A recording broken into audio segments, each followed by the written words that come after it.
यसरी खन्याइदिने। के हजुरहरूको बिजनेस राम्रोसँग चलेको छैन? के हजुरहरूको घरमा झै झगडाहरू भइरहेछ?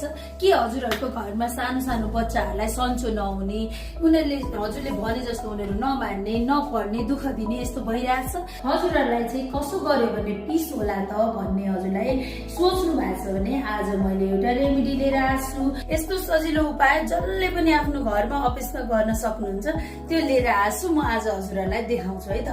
साँझको बेला या त राति है, हजुरले चाहिँ घरमा गर्दाखेरि चाहिँ राति गर्नुभयो एकदमै बेटर हुन्छ।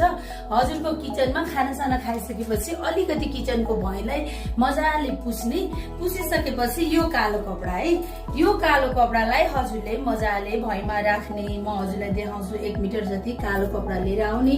यसलाई चाहिँ हजुरले यसरी भुइँमा राख्ने। हेर्नुहोस् है त, हामीले यो ढोकाको छेउमा यसरी पहिले भुइँलाई मजाले पुसे। यो भुइँलाई मैले सफा गरिसकेपछि मैले यो कालो कपडालाई यसरी जमिनमा राखेँ। यसरी जमिनमा राखिसकेपछि हजुरले फुटेको ओरेको नुन चाहिँ नगर्नुभयो हुन्छ, युज गरेको नुन पनि नगर्नुहोस्। यसरी नै हजुरले सिङ्गो प्याकेट एउटा नुन लिएर आउने। यसरी हजुरले चाहिँ यसलाई पुरै प्याकेटलाई चाहिँ यसरी यो जमिनमा यसरी खन्याइदिने। यसरी खन्याउनु भइसकेपछि यो नुनलाई चाहिँ हजुरले यसरी चलाएर है, यसरी चलाएर यो नुनलाई चाहिँ यसो गरेर हजुरले छोडिदिने है त। यति गरेर हजुरले यो नुनलाई छोडिदिने। अब यो ठाउँमा यताबाट कोही पनि क्रस नगर्ने, उताबाट पनि कोही नआउने, कतैबाट कोही नआउने है त। यो गरिसकेपछि यो ठाउँमा कोही पनि नआउने। यसो गर्नु भइसकेपछि हजुरको चाहिँ जति पनि नेगेटिभिटीहरू छ त्यो चाहिँ सबै यो नुनमा आएर चाहिँ बस्छ है। होल घरको चाहिँ नेगेटिभहरू सबै यो नुनले चाहिँ एब्जर्ब गर्छ।